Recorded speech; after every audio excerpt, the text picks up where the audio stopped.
welcome to Kuwait City, the capital of the small Middle Eastern nation of Kuwait. Now, most people, including myself, don't know all that much about this country, so let's go have a look around and see what's happening here in Kuwait City.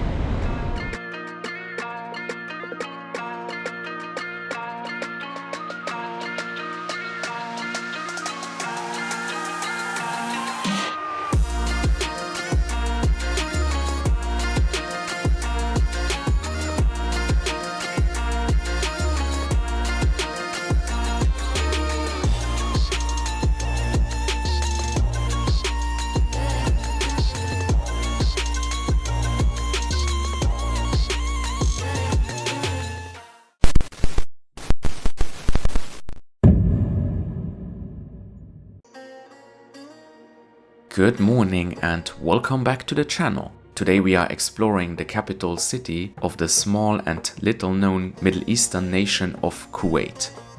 As we are walking the streets of downtown Kuwait City, let me give you some basic information and my raw first impressions of the country. First thing to know, not many people come here.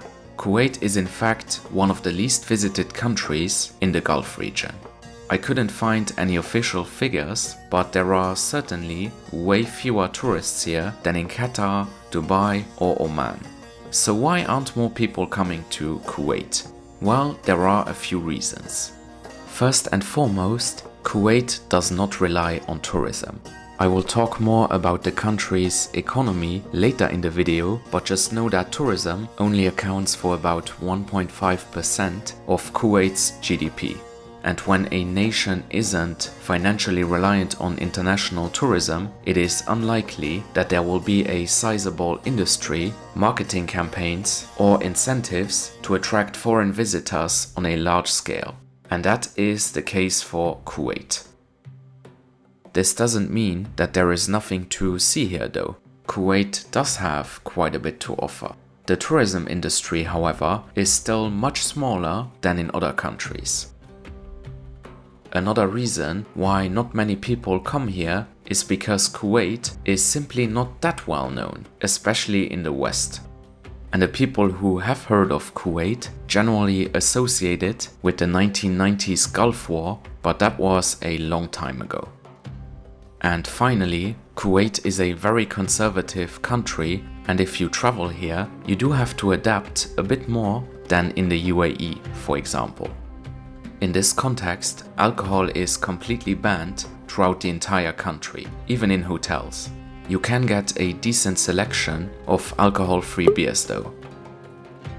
Officially, it is also prohibited for unmarried couples to stay in the same hotel room. Not sure though if they really enforce that law. Anyhow, what is Kuwait actually like? Well, my first impressions are the following.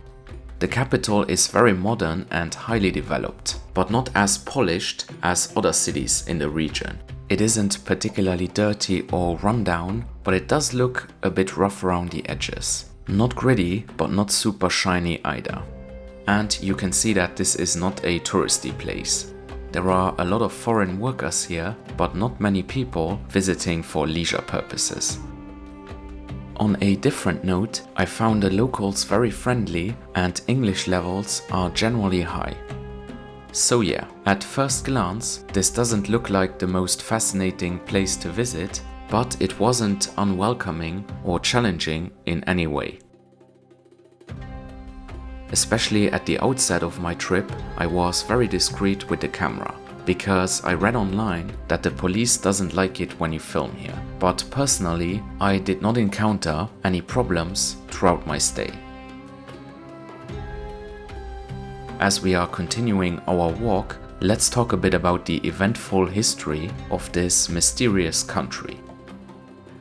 Situated between modern-day Iraq and Saudi Arabia, Kuwait has only been an independent state for about 60 years. Throughout most of its history, Kuwait City was a fishing port under the control of larger empires. In the 17th century, the Ottomans conquered the region, and modern-day Kuwait would remain an Ottoman province until the First World War. After 1918, the Ottomans lost most of their territory on the Arabian Peninsula and Kuwait became a British protectorate. 2 decades later, massive oil reserves were discovered in the country. And by massive, I mean ginormous. The tiny nation of Kuwait is in fact home to over 6% of the world's total proven oil reserves. That is a remarkable amount of oil considering that Kuwait is a lot smaller than the other countries in the top 10. In 1961, Kuwait gained independence from Britain and used its petrodollars to become a modern and wealthy nation. In the 1990s, however, Saddam Hussein's Iraq invaded Kuwait mainly to take over its oil fields. The country was then annexed and a puppet leader was installed. In response, the US and 42 allied countries launched operations Desert Shield and Desert Storm, by which they bombed Iraq and then sent troops into occupied Kuwait. During the war, Saddam Hussein actually set fire to Kuwait's petroleum facilities, and this is what they looked like on satellite images.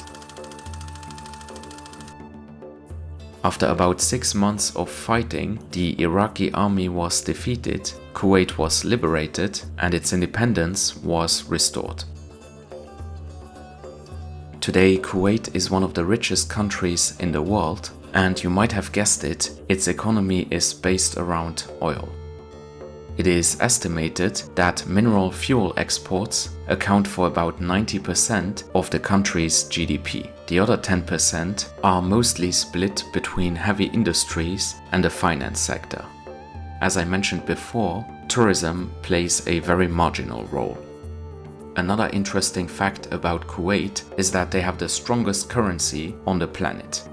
1 Kuwait dinar is worth $3.26 or 304 euros, leading to some pretty wacky bills like 1/4 dinar. So why is the currency so strong? Well, the answer has 3 letters, OIL. Thanks to their oil abundance, Kuwait exports way more than it imports. Consequently, the demand for Kuwaiti dinars is very high and that explains the value. With such a strong currency, you might expect the country to be crazy expensive. And whilst it's certainly not cheap, prices are actually not that outrageous here, definitely lower than major cities in the US or Western Europe.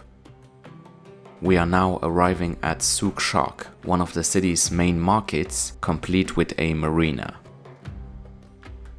Souq Sharq began as a traditional marketplace many decades ago, but it was completely renovated and modernized in the 1990s. Today, it offers a mix of traditional Middle Eastern stores and Western brands.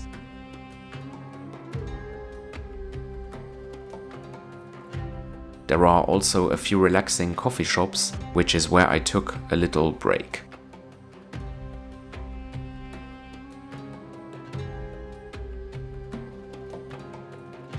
Behind the souk, there is a pier and a waterfront promenade. The city is actually located both on the Bay of Kuwait and the Persian Gulf, which they call Arabian Gulf here. You can see the massive Sheikh Jarrah Causeway. Completed in 2019, the main beam bridge is the 4th longest in the world and stretches 36 kilometers from one side of the bay to the other. We are now continuing our walk along the shoreline of Kuwait Bay toward the city's most famous landmark. As we are walking on the coastal promenade, you can see that not much is going on. It is now about 2 p.m. and the temperature is around 40 degrees Celsius.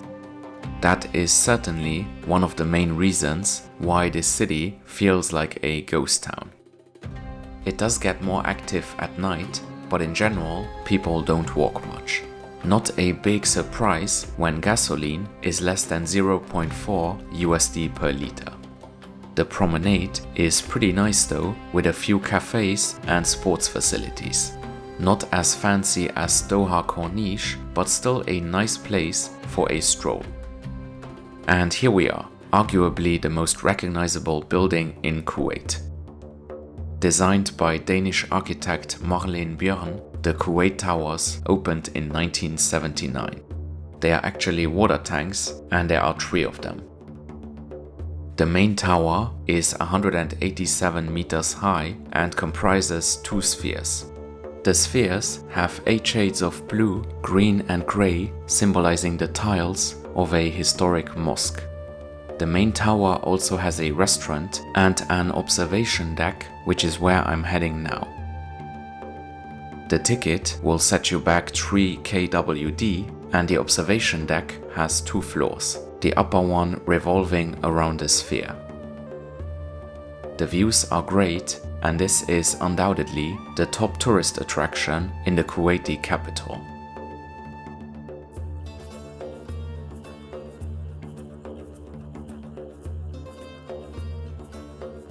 I am now walking back to my hotel, so let's get to the question of whether Kuwait City is worth visiting.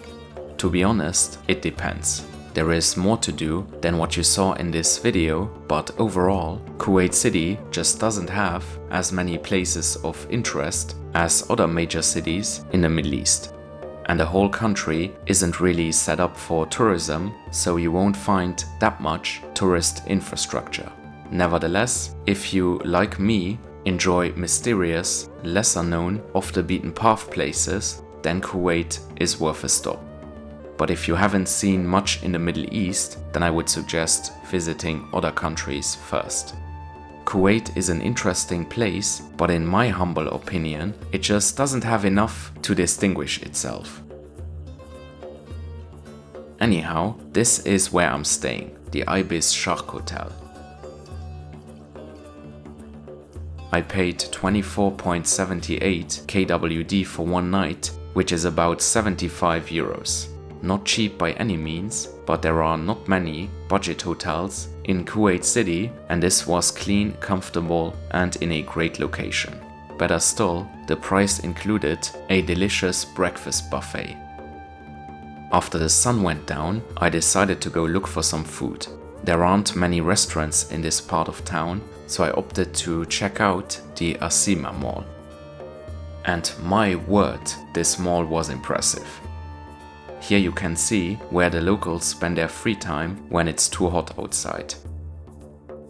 For whatever reason, the food choices were pretty limited though. There was a lot of Italian and Turkish food as well as Western burger places, but I couldn't find anything distinctly Kuwaiti. As such, I ended up going for some fried rice. Yes, I know, this isn't even Middle Eastern, but it was very tasty and great value. And that is it for today. As always, thanks very much for watching and see you again in the next one. Goodbye.